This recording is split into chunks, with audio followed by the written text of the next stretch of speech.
lleva por título El proceso de entender a Dios. El proceso de entender a Dios. ¿Por qué digo el proceso? Porque entender a Dios es un proceso. Usted tiene que crecer. Eso no sale de la noche a la mañana. Usted tiene que ser instruido. Usted tiene que ser educado en la palabra para que usted pueda entender a Dios, pueda entender sus caminos, pueda entender su voluntad. Y entonces, si no estudia la palabra es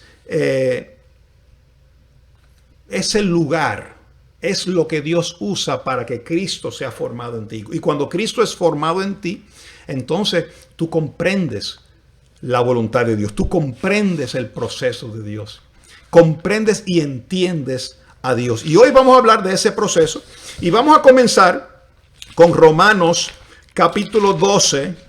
Aleluya. Romanos capítulo 12 y el verso 2.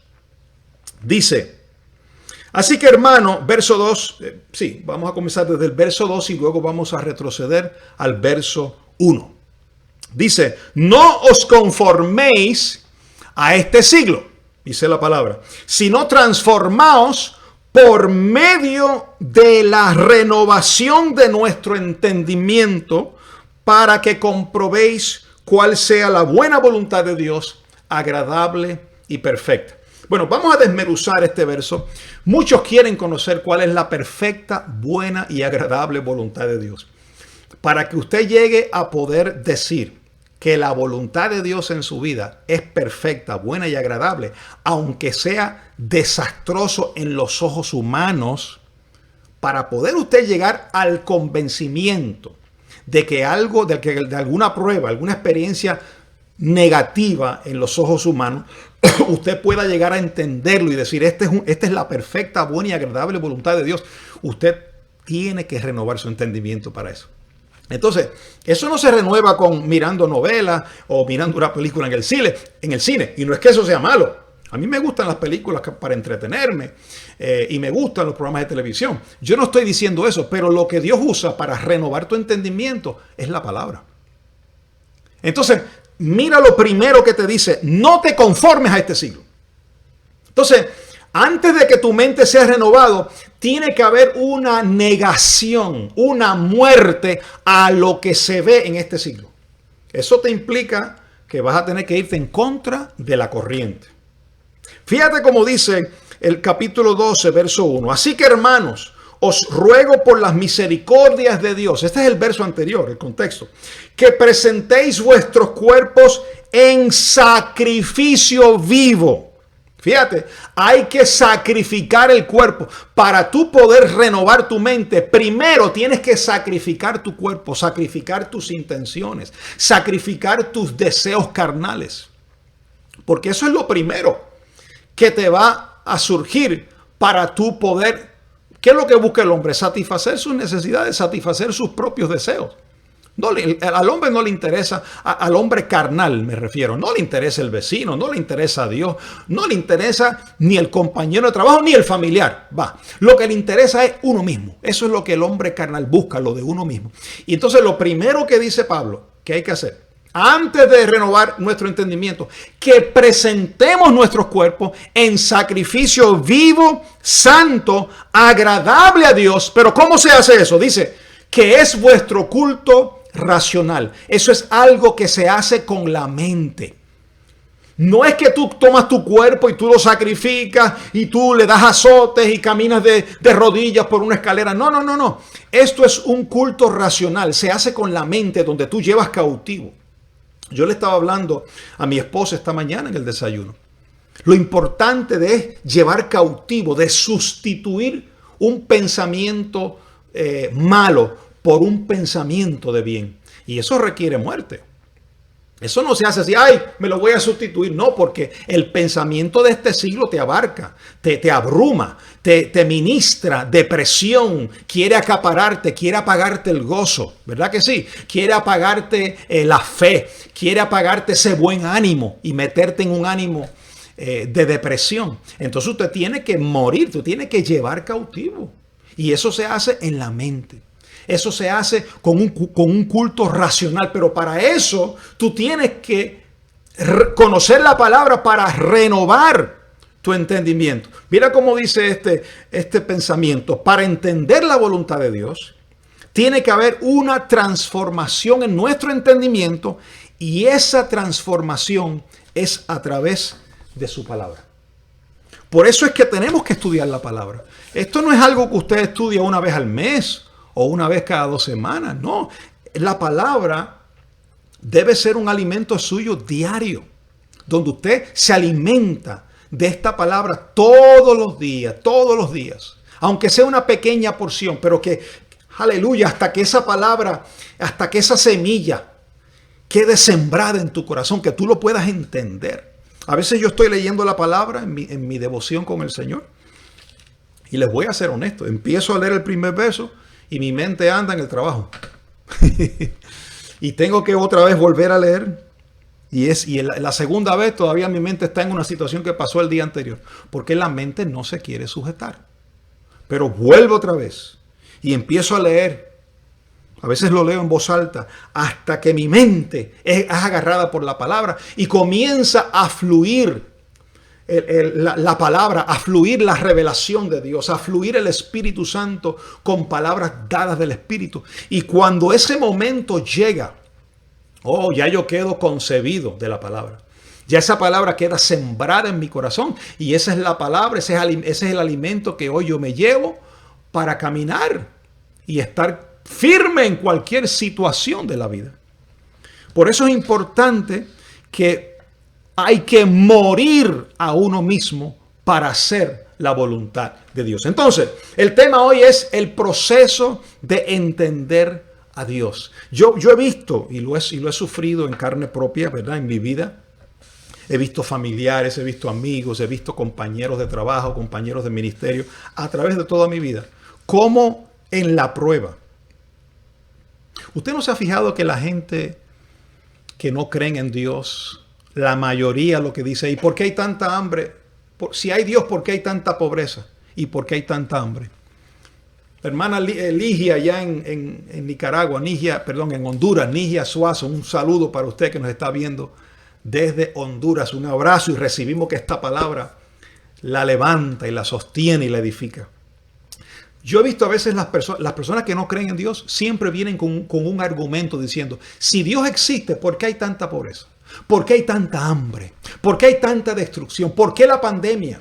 Entonces tratan de entender a Dios bajo una mente carnal. Y es imposible, hermano. Usted no puede entender a Dios con la mente carnal. Para entender a Dios, número uno, no te puedes conformar a este siglo y tienes que renovar el entendimiento. Tienes que transformar tu entendimiento con la palabra para que puedas comprender el carácter de Dios y saber cómo es que Dios funciona, cómo es que Dios piensa, cómo es que Dios opera para que cuando a ti te pasen las pruebas, porque te van a venir, hermano. Te van a venir. Si a ti te han predicado un evangelio de ese Mickey Mouse, de que no te van a venir problemas, hermano. Venga Cristo, porque en Cristo usted va a estar libre. No va a tener enfermedad, no va a tener problemas, no va a tener guerra, no va a tener lucha, no va a tener depresión. Eso es una mentira. Jesús mismo dijo, en el mundo tendréis aflicción, pero dijo, confíen, yo he vencido al mundo. Entonces, la palabra nos da la estrategia, los paradigmas, las herramientas, las armas para tratar con nuestras pruebas y no negar a Dios en nada. Poder entender a Dios. Si usted logra entender a Dios, usted puede pasar la prueba que sea. Mira los 3 jóvenes hebreos, a punto de ser ejecutados, a punto de ser sacrificados por no postrarse ante la estatua de oro. Dijeron, pues vamos a meterlo en el fuego calentado 7 veces más. ¿Y saben lo que ellos dijeron? ¿Saben lo que le dijeron al rey? Porque el rey los confrontó. ¿Es verdad lo que ustedes dicen? Es verdad, oh rey. No nos vamos a postrar ante tu estatua. Pero miren lo que dijo, lo que ellos dijeron. Nuestro Dios nos librará. Fíjate, nuestro Dios nos librará. Y después dijeron, pero si no nos libra, tampoco nos vamos a postrar delante de la estatua. Aleluya. Oye, qué clase de convicción. Primero dijeron, yo sé, nosotros sabemos que nuestro Dios nos va a librar. Pero si no nos libra, tampoco nos vamos a postrar. ¿Conoce usted a Dios? ¿Conoce usted el carácter de Dios? Mira, te voy a dar algunos principios. Vamos a ver algunos principios en la palabra que debemos conocer para enfrentarnos a la prueba. Mira, Santiago capítulo 1, versos 2 al 4. Dice, hermanos míos, tened por sumo gozo cuando os halléis en diversas pruebas. Fíjate, aquí dice que te goces cuando te halles en diversas pruebas. Ahora, si tú le dices eso a un cabezón, a un carnal, a una persona con la mente natural, con la mente humana, te dice, tú estás loco. ¿Cómo que me voy a gozar en medio de la prueba? Teniendo diversas pruebas, no una prueba, diversidad de pruebas. ¿Sabes lo que es diversidad de pruebas? Pruebas en el trabajo, pruebas con la finanza, pruebas en la salud, pruebas con tu familia. Eso es diversas pruebas. Pues aquí el apóstol Santiago dice, ten por sumo gozo cuando te halles en diversas pruebas. Ahora, eso no es un espíritu masoquista donde, ay, sí, yo quiero sufrir por Cristo. No es eso. Cuando dice que tengas gozo, es porque ese creyente, ese hijo, esa hija de Dios, sabe que aunque esté pasando por esa prueba, nada lo podrá separar del amor de Dios que es en Cristo Jesús. Nada. Esa persona sabe que aunque esté en prueba, Dios sacará su mano y lo sacará a flote. Hay una certeza. Y cuando una persona tiene certeza de eso, se le va a reír a la prueba. Ahí es donde se aplica, hermanos míos, tened por sumo gozo cuando os halléis en diversas pruebas. ¿Por qué? Porque sabiendo que la prueba de vuestra fe produce paciencia. Una persona madura que entiende el proceso de Dios sabe que la prueba produce paciencia. ¿Por qué? ¿Por qué produce paciencia? Porque a veces tienes que esperar. ¿Cuántas veces tú le has orado, Dios, Señor, sácame de esto? Y tú no oyes, no se mueven ni las hojas, no sientes nada. No sientes que Dios te confirma y Dios no responde. ¿Qué te obliga a hacer eso? Esperar. Pero si tú estás anclado en Cristo, esa espera, esa produce paciencia. Y entonces verso 4 dice, mas tenga la paciencia su obra completa. Deja que la paciencia se manifieste. Mire, usted sabe que hay gente que no pueden esperar.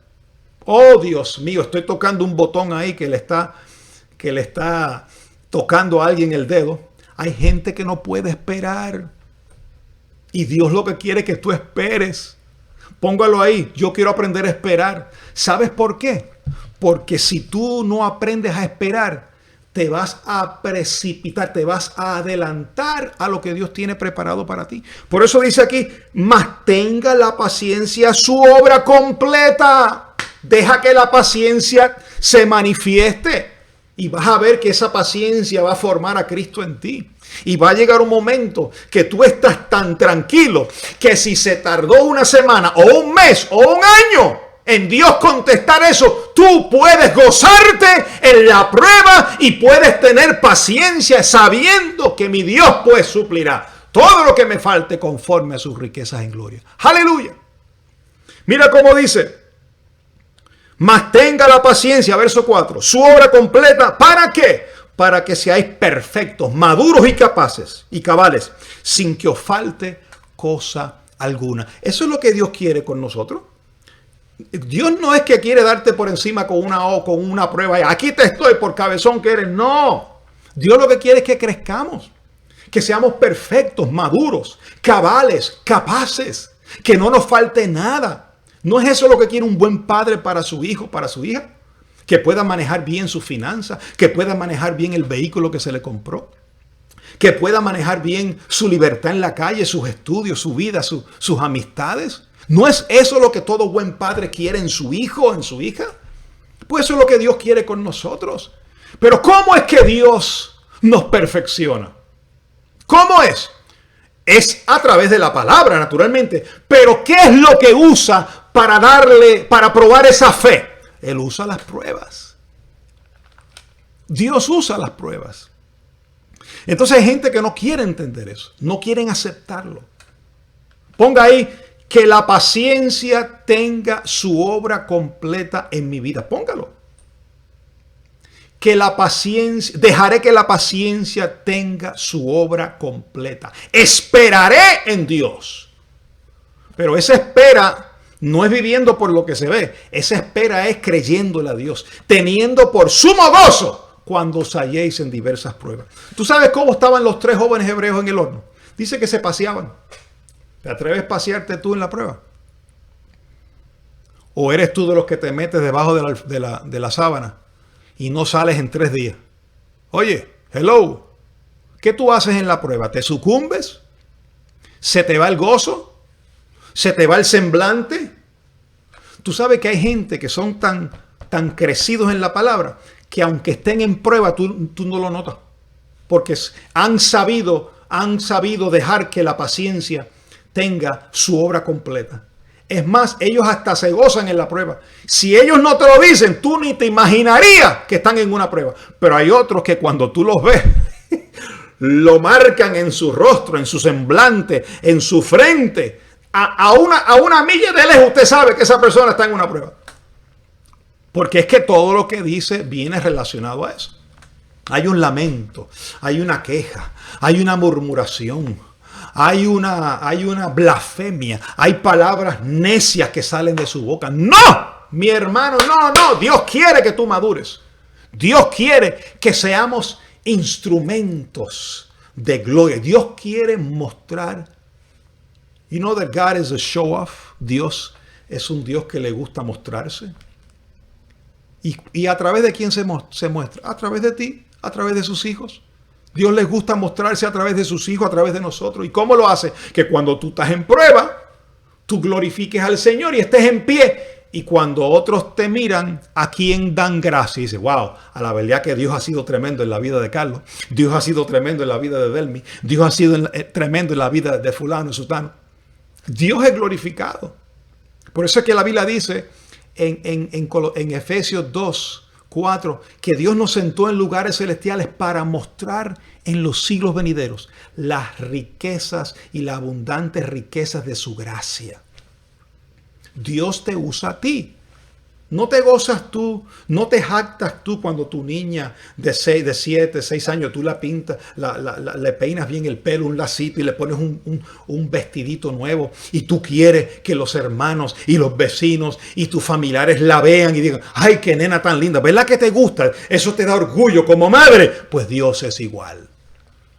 Nosotros como padres no nos sentimos orgullosos de que nuestros hijos son tremendos atletas y son tremendos baloncelistas y saben cómo moverse en este mundo. ¿Verdad que nos da orgullo eso de nuestros hijos? Pues Dios es igual. Dios está orgulloso de sus hijos cuando se gozan en sus diversas pruebas y esperan que la paciencia tenga su obra completa. ¡Qué lindo!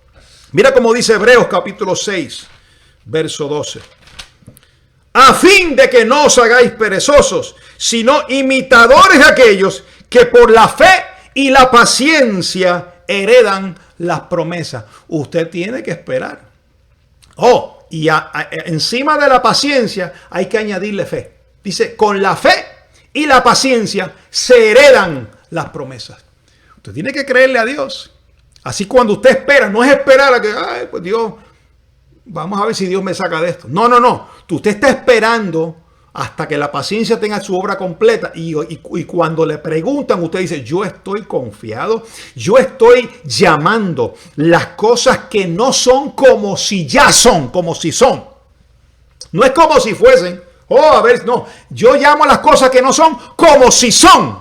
No las veo, pero ya son. En mi mente espiritual yo las veo y las declaro con mi boca, aunque con mis ojos físicos no los puedo ver todavía. Cuando tú añades fe y paciencia, eso produce un impacto poderoso. Mira cómo dice primera carta a los Corintios, el apóstol Pablo a la iglesia de Corintios, capítulo 10, verso 13. No os ha sobrevenido ninguna tentación que no sea humana, pero fiel es Dios que no os dejará ser tentado más de lo que podamos resistir, sino que dará también juntamente con la tentación la salida para que podáis soportar. Quiero leerte la versión Pechita. Mira cómo lo dice en la versión Pechita. No les ha sobrevenido prueba. En esa palabra tentación, otra versión en sí, el original, también significa prueba. No les ha sobrevenido prueba que no sea común a los hombres. En otras palabras, lo que te está sucediendo a ti, ya le sucedió a otra gente. Pero Dios es fiel, que no permitirá que sean ustedes probados más allá de lo que puedan, sino que dará la salida para su prueba de modo tal que puedan soportar. Entonces, usted y yo tenemos que entender que si Dios nos permite pasar por la prueba, Él no va a dar la prueba, no va a dejar el fuego encendido más allá de lo que tú puedas soportar. Entonces, ese principio hay que entenderlo. Entonces, si tú entiendes eso, tienes que llegar a esta conclusión. Si estoy todavía en este fuego y no me han apagado el fuego, Dios no me ha contestado, pues quiere decir que yo puedo aguantarlo. Ay, pastor, pero es que yo no puedo, no aguanto más. Sí, tú puedes. Porque todo lo puedo en Cristo que me fortalece. Si Dios no te ha dado la salida todavía, es porque Él dice, todavía Él puede o ella puede soportar un paso más, porque necesito quemar esa madera que está en su corazón. Necesito ablandar ese corazón. Necesito que se humille delante de mí. Necesito que entienda que soy yo quien gobierno su vida. Dios es el que determina cuánto tiempo tú soportas la prueba. ¿Cómo te quedó el ojo? Aleluya. Yo quiero que usted ponga ahí: Dios no me hará soportar más de lo que pueda. Póngalo ahí. Dios no me hará soportar más de lo que pueda. Y con la prueba me dará la salida. Póngalo ahí, hermano. Testifique. Eso es un principio. Si usted no entiende eso, usted se va a sucumbir en la prueba. Usted va a naufragar. Recuerde que el tema es el proceso de entender a Dios. Si usted no entiende esto como se lo estamos explicando, usted se va a molestar con Dios. Usted va a tener una raíz de amargura contra Dios, como lo tiene mucha gente. ¿Y por qué mi padre murió siendo tan bueno? ¿Por qué mi abuelita murió de COVID siendo una santa abuela? Esa mujer no le hizo daño a nadie. Si usted no entiende los caminos de Dios, si usted no mira las cosas con los ojos de Dios, usted no va a poder entender el proceso de Dios. Y su corazón se va a llenar de amargura.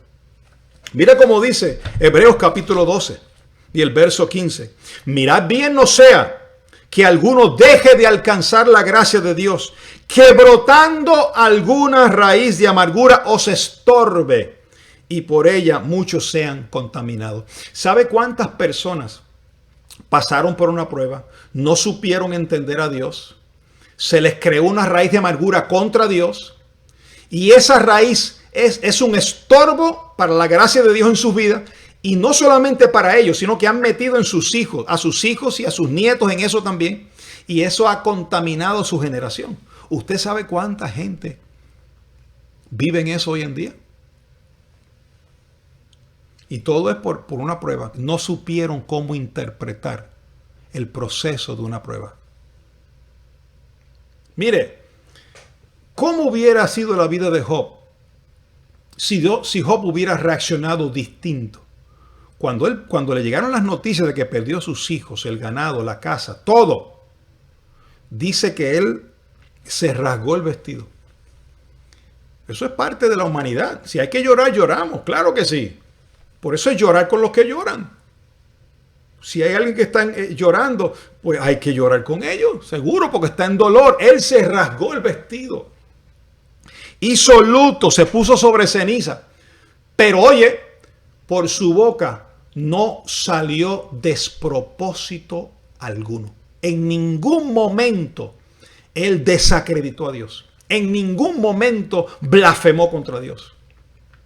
Es más, Job llegó a decir: el Señor dio, el Señor lo quitó. Sea el nombre del Señor bendito.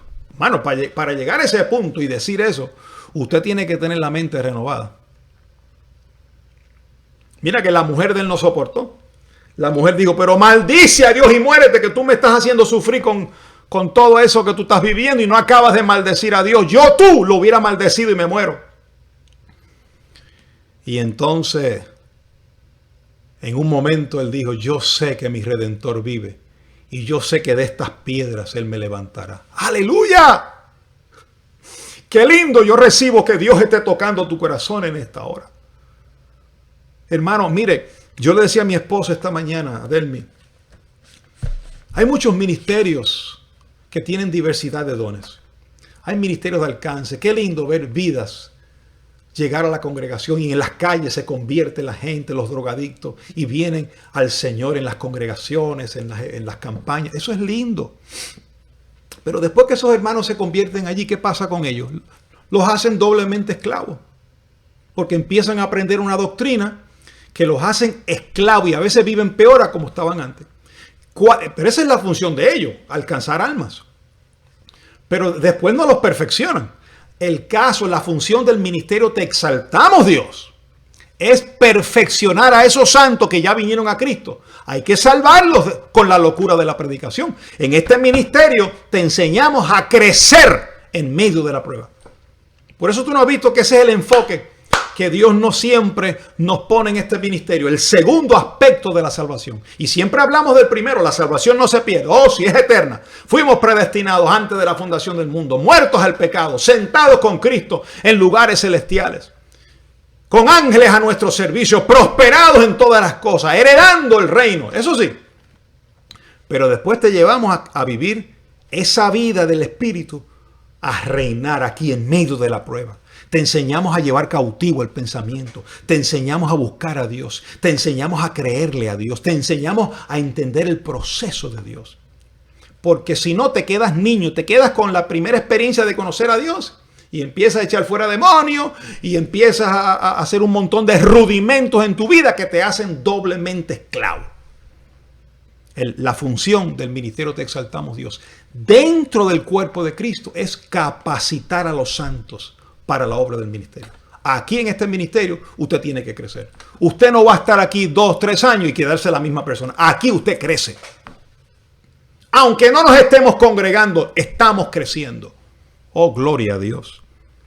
Entonces usted tiene que cuidar su corazón. Mira cómo dice el propósito de conocer a Dios. El propósito de conocer la palabra, más bien, es poder conocer a Dios y su carácter. En la palabra de Dios, aquí, el propósito de leer la palabra no es simplemente memorizártela como un abracadabra. No, es que podamos conocer a Dios y conocer su carácter. ¿Y cómo conocemos a Dios y su carácter? Desde las Escrituras. Hay personas penosamente, y cuidado con esto es una advertencia, muchas personas y ministros que están en el nuevo pacto dicen, no, yo ni el viejo pacto ni lo toco, porque eso ya desapareció. El viejo pacto desapareció, porque ya estamos en un pacto nuevo, pero la Escritura no. Hello, la Escritura, Pablo mismo dijo, estas cosas se escribieron en la Escritura para nuestro ejemplo. Y usted en la Escritura conoce el carácter de Cristo. Ya Dios cambió el pacto cambió, pero el carácter de Cristo no ha cambiado, el carácter de Dios no ha cambiado. ¿O usted cree que Dios cambió su carácter? Oh, no, porque ahora estamos en un nuevo pacto, ya Dios es distinto. Oh, ahora Dios cambió, su carácter mudó. No, en Él no hay sombra de mudanza. Él es el mismo ayer, hoy y por los siglos. Lo que cambió fue el pacto. El sacerdocio, la ley cambió de ley a gracia, pero Dios no cambia, Él es el mismo y lo conoces a través de todas las Escrituras. Conoces su carácter, conoces su santidad, su misericordia. Por eso es que hay gente, hermano, que cuando conocen a Dios no le tienen miedo a nada. ¡Gloria! Oye, eso salió de adentro, hermano. Hay gente que no le teme a nada. ¿Por qué? ¿Porque son grandes y fuertes? No. ¿Porque son bravos? No. Porque conocen a Dios, conocen su carácter. Y aunque se caiga el mundo, dicen, yo sé que mi Redentor vive. Yo sé que Dios me levantará de esto. Abraham, cuando fue a sacrificar a su hijo, él dijo, Dios le dijo que lo sacrificara. Y él tenía tanta fe que él dijo, iremos, le dijo a los siervos, quédense aquí, porque mi hijo y yo iremos, adoraremos y volveremos. ¿Por qué él dijo volveremos si Dios le dijo que lo llevara a sacrificar? Porque él sabía que Dios era capaz de que si él tenía que matarlo obedeciendo a Dios, Dios lo iba a levantar de entre los muertos, porque ese era el hijo de la promesa. ¡Aleluya! ¡Oh, gloria a Dios! Necesitamos más creyentes así, hermanos, que le crean a Dios. Diga, yo le creo a Dios, no importa lo que viva, no importa lo que vea, yo le creo a Dios. Póngalo ahí. ¿Qué está viviendo usted en esta hora, hermano? Cuando conocemos a Dios y a su carácter, nada nos sorprende. Nada. Mire, un par de parámetros. Conozcamos algunos parámetros en la palabra para entender a Dios. Un par de ellos. Mira, número 1, cuando estés en prueba, tienes que entender esto. Dios no condena a sus hijos. Tienes que entender eso. Dios redarguye a sus hijos, pero no los condena. Entonces, si usted está en una prueba y usted se siente condenado, si usted tiene la mente alumbrada, usted dice, esto no es Dios. Esto no es Dios porque Dios a mí no me condena. No ve que ninguna condenación hay para los que están en Cristo. Es Romanos capítulo 8, verso 1. Dice, para los que no andan conforme la carne, sino conforme al Espíritu. ¿Qué significa eso? Que si tú andas conforme la carne te va a condenar, pero si andas en el Espíritu no va a haber condenación. Entonces, si Cristo no te condena, esa condenación que tú sientes ahora mismo, que te está abrumando, tienes que juzgarla. Entonces tú tienes que entender que no es de parte de Dios. Ese sentido de condenación no viene de parte de Dios. Entonces, ¿qué vas a hacer? ¿Lo vas a incubar? ¿Le vas a echar agua? Ay, qué lindo. Ese sentido de condenación me mantiene en mi cama todo el día en depresión. ¡No! Usted tiene que echarlo fuera. No te recibo. Porque no viene de parte de Dios. Dios no condena. Dios redarguye.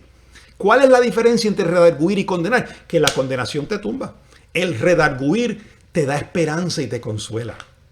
Te identifica el error, pero te dice, ven a mí que yo te voy a dar fuerzas para eso. Oh, y tú te sientes, tienes un convencimiento de pecado. Lo hice mal, pero al mismo tiempo dice, pero voy a hacerlo mejor y Dios me va a dar la fuerza y su gloria va a ser manifestado en mi vida. Eso es redarguir. Pero condenación es algo que te tumba y te deja en el piso tumbado. Dios no condena a sus hijos. Eso tienes que entenderlo en la prueba. Número 2. Y este sí que es fuerte. Dios ve la muerte de sus santos como estimada. Lo dice Salmo. Estimada es a los ojos del Señor la muerte de sus santos. ¿Cómo ves tú la muerte? Si tú no tienes la mente de Cristo activada, si tú no comprendes el proceso de Dios, cuando usted le toque la muerte cerca, como le ha tocado a muchos hermanos de nuestro ministerio en estos últimos meses, cerca. Si usted no entiende el propósito de Dios, si usted no ve la muerte a través de los ojos de Dios, usted se va a molestar con Dios. Usted va a formar una raíz de amargura. ¿Y por qué? ¿Y por qué te la llevaste, Señor? ¿Por qué te llevaste a mi madre? ¿Por qué te llevaste a mi mujer? ¿Por qué te llevaste a mi marido? ¿Por qué te llevaste a mi hijo? Entonces, pero si lo miras a través de los ojos de Dios, tú sabes que Dios ve la muerte de sus santos como estimada. ¿Sabes por qué? Porque para Dios los está liberando. Dios los está librando, sacándolo de la esclavitud, sacándolo de un cuerpo que los está humillando. Y Dios lo ve como algo estimado. Dios lo ve como una recompensa. Ya mi siervo, mi sierva, no va a estar sufriendo, lo voy a sacar de ahí y lo traigo conmigo para que se goce. Le voy a mostrar mi gloria. Así es como Dios lo ve, va a estar conmigo. Él es su padre. Él puede ser tu marido, tu mujer, o tu papá, o tu abuela, pero primero es de Dios. Entonces, si tú te pones a ver la muerte bajo los ojos humanos, vas a blasfemar, vas a negar a Dios, vas a criticarlo, te va a dar raíz de amargura y eso te va a destruir la salud, te destruye los hijos y eso deja una secuela en tu herencia terrible. Pero si lo miras con los ojos de Dios, lo vas a ver como algo glorioso. Lo vas a ver como una recompensa. Aleluya. Qué lindo. Y tercero, todo lo que nos sucede a los que aman al Señor, a los que conforme a su propósito son llamados. Si usted anda en la palabra, todo lo que te suceda colaborará para bien. Y eso tienes que entenderlo aún en la prueba más paupérrima que estés viviendo. Aún en el momento más oscuro que estés viviendo. Tienes que saberlo, hermano. Es que ahí es que está la diferencia entre un niño y un maduro. El niño no lo sabe, el niño se le olvida eso. Y lo que tiene es la mente metido en el problema, en el huracán. El niño se levanta, ahí está el problema. Ahí lo tiene en la mente. Se baña, ahí va a comer y ahí lo tiene metido. Porque es que es un niño.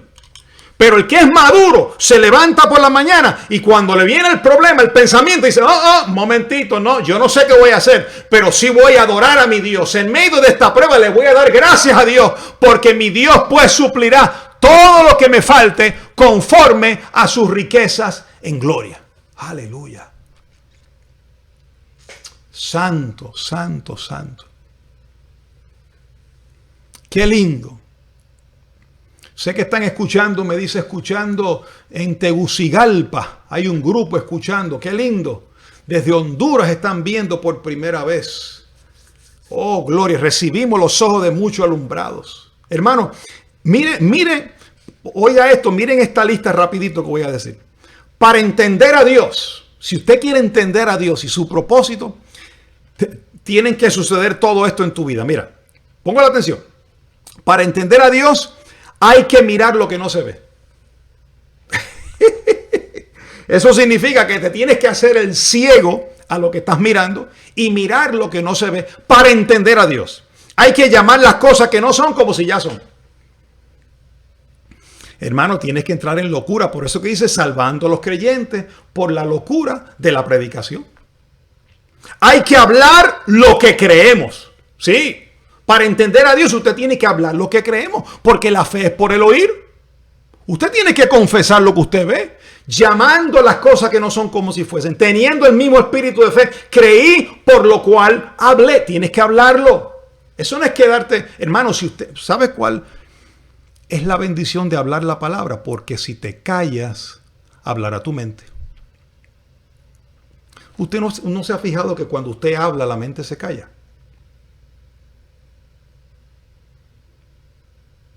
¿No se ha dado cuenta de eso? Ay, pastor, no me había percatado de eso. Pero si te quedas callado, por eso David dijo, mientras callé, se envejecieron mis huesos. Te tiene que hablar la palabra en todo momento. Pastor, es que me viene el pensamiento. Siempre te va a llegar, hermano. El pensamiento no se te va a ir. El pensamiento te va a ir. Los pensamientos usted no los puede controlar de que lleguen o que no lleguen. Te van a llegar. Pero usted puede controlar el que se quede en tu mente o el que usted lo eche fuera. En el nombre de Jesús. Para entender a Dios hay que llevar cautivo todo pensamiento a la obediencia a Cristo. Todo lo que te venga a la mente, júzguelo. Oye, esto me da paz. Wow, esto me da gozo. Lo recibo, dámelo para acá, me lo voy a comer. Pero si usted juzga algo y dice, no, esto no me gusta lo que estoy sintiendo con esto. Esto no es de Dios. Rechácelo. Rechácelo. ¿Y qué va a hacer Dios para enseñarte? Pues va a permitir pruebas, va a permitir acusaciones contra ti, va a permitir que te sacudan el negocio, que te sacudan el matrimonio, que te sacuden la salud, va a permitir que alguien te critique, que alguien te acuse en una corte, va a permitir estas situaciones para que tú confíes en Dios. Bendito su nombre, aleluya. Hay que hacer morir lo terrenal en vosotros, dice Pablo. Hay que despojarse del viejo hombre. Todo esto es para entender a Dios. Hay que vestirse del nuevo hombre. Hay que vivir por fe y no por obras. Hay que sembrar para cosechar. Hay que cuidar el cuerpo porque es templo del Espíritu Santo. Hay que juzgar todas las cosas y hay que entender su palabra. Todo eso hay que hacerlo para poder entender a Dios. ¿Y cómo usted llega a entender a Dios finalmente? Por su palabra. Mira cómo dice Oseas, y ya estamos casi terminando. Oseas, capítulo 6. Este verso lo tocamos hace un par de semanas atrás. Dice, verso 1, 6:1. Venid y volvamos al Señor, porque Él arrebató y nos curará, hirió y nos vendará. Mira, el que entiende a Dios sabe que Dios es el que da la herida y la sana. Ay, pastor, yo pensé que era el diablo. No. Dios puede permitir que ciertas cosas sucedan, pero ¿quién es el que orquesta eso en tu vida? Dios. Dios puede evitarte que tú pases por prueba, pero Él no lo evita para probar tu fe, para que conozcas el carácter de Dios. Por eso es que Él dice, nos arrebató y después nos cura. Nos hirió y después nos venda. Él crea la tiniebla y la paz y la luz. La guerra y la paz. ¿Qué vas a decir? ¿Que Dios no puede hacer eso? ¿Quién le dice a Él que Él no puede hacer eso? ¿Quién creó al destruidor para destruir? El mismo Dios. Él hace como Él quiere. Y después dice el verso 2, mira el consuelo. Nos dará vida después de 2 días. Esto es profetizando la muerte de Cristo en la cruz. Y en el tercer día nos resucitará y viviremos delante de Él. Pero ahí no se queda. Ok, ya estamos resucitados en Cristo, pero no se queda ahí la cosa. Mira el verso 3. Y conoceremos y proseguiremos en conocer al Señor. Ese es el propósito de la vida del Espíritu. No solo que hayamos muerto con Cristo y resucitado con Él y que nos sentaron juntamente con Él en lugares celestiales, sino que también Dios quiere que los conozcamos y que prosigamos en conocerlo. El apóstol Pablo lo dijo de otra manera en Colosenses, capítulo 2. Miren qué lindo, Colosenses capítulo 2.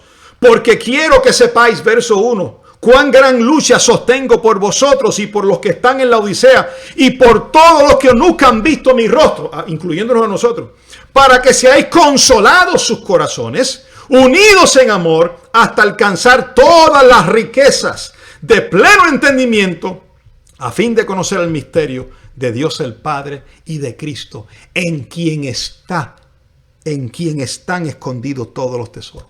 Y después él dice, en Cristo habita corporalmente toda la plenitud de la edad. Cuando conocemos a Dios, cuando conocemos a Cristo, cuando conocemos que Cristo es el mismo Dios que llamó a Abraham, el mismo Dios que se le reveló a Moisés en la zarza ardiente en el monte, el mismo Dios que estaba con Abraham, el mismo Dios que estaba con Josué, el mismo Dios que estaba con David, el mismo Dios que estaba con todos los profetas, que se manifestó en el pueblo de Israel, caminó con ellos 33 años en su carne. Es el mismo Dios que ascendió y que hoy vive en nuestro corazón. Cuando usted entiende y sabe y conoce ese Dios, hermano, usted va a estar en victoria. No importa lo que esté pasando. Si no conocemos a Dios, no conoceremos su voluntad, ni entenderemos sus caminos. Si usted no logra conocer el carácter de Dios, cómo es que Dios opera, usted no va a poder conocer su voluntad ni sus caminos. Y lo va a negar, lo va a blasfemar, se va a molestar con Dios. Usted sabe cuánta gente hay molesta con Dios hoy en día, por años, que están molestos con Dios. Cuando Dios lo que quiere es multiplicarse en nosotros, que conozcamos su corazón, y están molestos. Pero si conocemos a Dios, comprobaremos su voluntad y entenderemos su camino. ¿Cuál es tu corazón en esta hora? ¿Cómo está tu corazón delante del Señor? ¿Te ocupa algo? ¿Te estorba algo tu corazón? ¿Qué hay dentro de ti que no te permite orar? Que no te permite congregarte, que no te permite accesar estas transmisiones. ¿Qué hay en tu corazón que te ha apagado el gozo? Que no puedes orar, no puedes leer la palabra. ¿Qué hay que te ha tomado la mente 24 horas al día? Y tú piensas que yéndote para la playa, yéndote para el mall, o tomándote una copa de vino o licor, apacigüe tu mente tormentuosa. ¿Tú quieres sanar ese desvío en tu mente carnal con algo carnal? La carne no se sana, no se detiene con carne. La carne se hace morir por el Espíritu. Tú necesitas armas espirituales. Tú necesitas entender a Dios. Y una de las cosas que tenía David era que David entendía a Dios. Él oró. Tuvo una semana orando por su hijo para que Dios lo levantara y lo sanara. El hijo que tuvo con Betsabé. En ese adulterio que hubo. Y oró y oró y oró. Pero cuando Dios no lo sanó, ¿sabe lo que hizo? Se levantó, se lavó y adoró. Y después se sentó a comer y fue y se acostó con su mujer, la consoló y tuvieron otro niño que se llamó Salomón. David conocía a Dios. David era conforme a su corazón. ¿Qué hay tan grande que te estorba más grande que la fidelidad de Dios? No debe haberlo. Yo recibo que en esta hora tú puedas decirle: Señor, aquí te entrego esta cosa que me perturba. Ahora te entrego esto que me agobia. Yo quiero que tú lo pongas ahí. Dile: te entrego lo que me agobia, Señor. Ponlo. Si estuvieras en una reunión presencial en esta administración, te diría: levanta tu mano o pasa al frente. Ponlo ahí te entrego mi carga, Señor.